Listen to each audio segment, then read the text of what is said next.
তোমার জন্য অনেকক্ষণ ধরে অধীর আগ্রহে সবাই ওই সিট থেকে কেউ নড়েনি, মানে আমি বেসিক্যালি দেখছিলাম অনেক দিন ধরে অপেক্ষা আমারও এখানে আসার, এবং একদম একদম মানে সোদপুরবাসী সেই যে আমি এসেছি তখন থেকে দেখছি প্রত্যেকে যে যেই সিটে বসেছে কেউ সিট ছাড়ছে না, শুধু অপেক্ষা চলছে যে কখন অঙ্কিতা আসবে, কখন গান শুনবো, অঙ্কিতাকে পাবো এইসবে।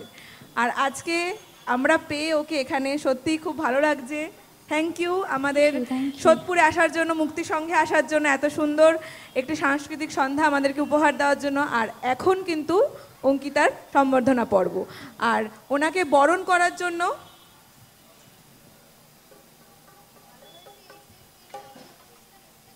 আমাদের সকলের প্রিয় সঙ্গীত শিল্পী অঙ্কিতাকে বরণ করে নেবে অঞ্জন ঘোষ মহাশয়। আমি ওনাকে স্টেজে ডেকে নিচ্ছি বরণ পর্ব শুরু করার জন্য।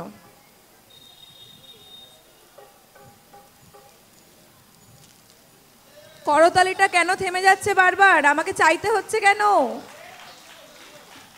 বিনামূল্যে কিন্তু এই করতালিটাই সব থেকে বেশি আমরা আপনাদের থেকে চাই শিল্পীরা, আর এটা কিন্তু আমাদের সব থেকে বড় উপহার। মানে আমরা খুব খুশি হই যখন করতালি পাই। আশা করি অঙ্কিতাও খুশি হচ্ছে, তাই তো? কারণ আমি এখানে কথা দিয়ে গেছিলাম যে আমি এখানে আবার আসবো, কারণ আমার গলার ভেঙে যাওয়ার জন্য, গলা ইনফেকশন হওয়ার জন্য সেই দিন আমি এখানকার মঞ্চে অনুষ্ঠানটা করে উঠতে পারিনি। ভীষণ আক্ষেপ নিয়ে ফিরেছিলাম এখান থেকে। তো সেটা যে আবার ফুলফিল হচ্ছে শুধুমাত্র এখানকার মানুষ আর প্রত্যেক সদস্যের জন্য, যারা আবার এটাকে রিঅ্যারেঞ্জ করেছে আমাদের জন্য। তো অনেক অনেক অনেক ধন্যবাদ সকলকে, এবং থ্যাংক ইউ সো মাচ। একদম, অঙ্কিতা কিন্তু ওর দেওয়া প্রতিশ্রুতি রেখেছে, এসেছে আর আমাদের গিফট দিয়েছে এত সুন্দর একটা সন্ধ্যা। তো চলো শুনে নেব পরবর্তী গান।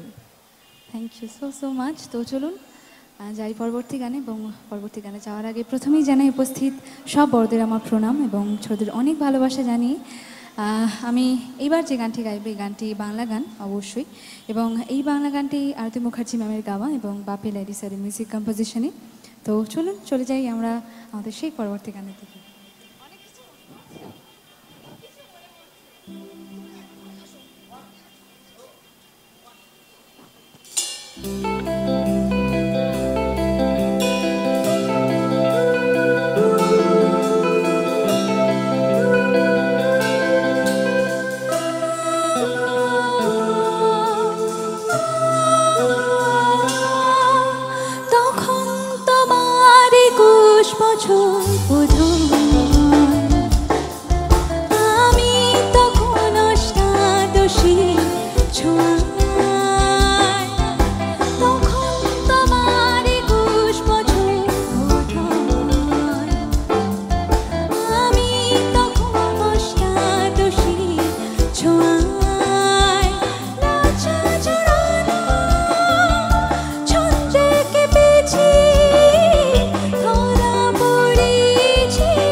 খুশি